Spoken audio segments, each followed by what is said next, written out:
was the product we were making. So I'll just mention that the original lab that I started up, the very first biotech lab I started up was a cord blood and tissue collection and storage company.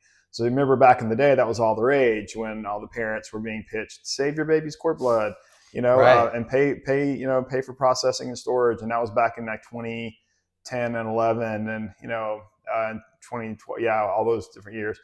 So it was back then, and I opened up, I rented some space in a lab and partnered up with one of the lab owners and ended up starting that cord blood storage company. Did that for a little while.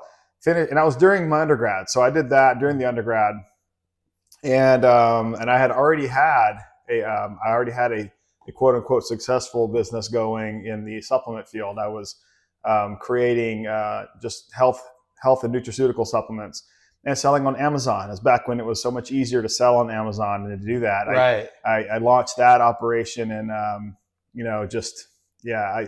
I joke with people like I started the supplement company with $150 total outlay, like $150, and yeah, I built it up over about 3 years and sold it to someone, but I won't say for how much, but it was More than 150 more than bucks. $150. Yes, and that actually, if I were to go back in time and say where did I actually get my first kind of launch in all of this, it would be in that that was what happened. The supplements took off.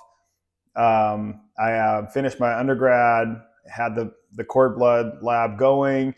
I got into med school at the time, so I went to med school back in Alabama.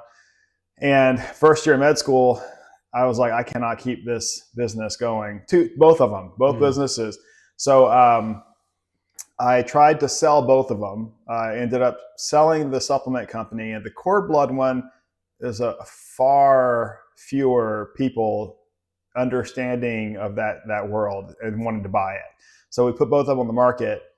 In the business market, there's actually a whole industry for selling businesses, just like houses. Really? Yeah, there's agents and they get commissions, and there's due diligence, and then there's what do you call the back out fees, whatever you call those, Right. the good faith deposits and whatever like Yeah. that. All the same stuff as selling a house, right?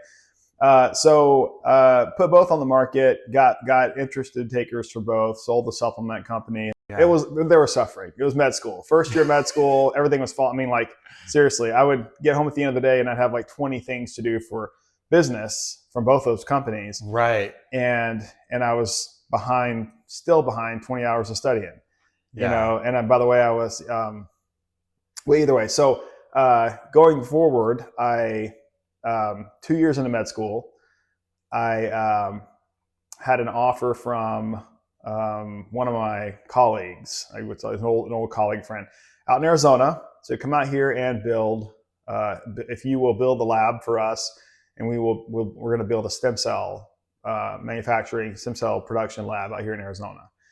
So I thought, you know what, because I already started a lab, I was their first pick. We had a degree in biotech, started a lab and run it already.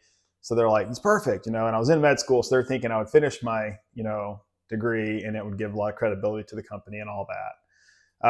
So I'm like, okay. So I took a year leave from med school, and I was happy to do that because at the end of year 2, we were taking step 1 boards.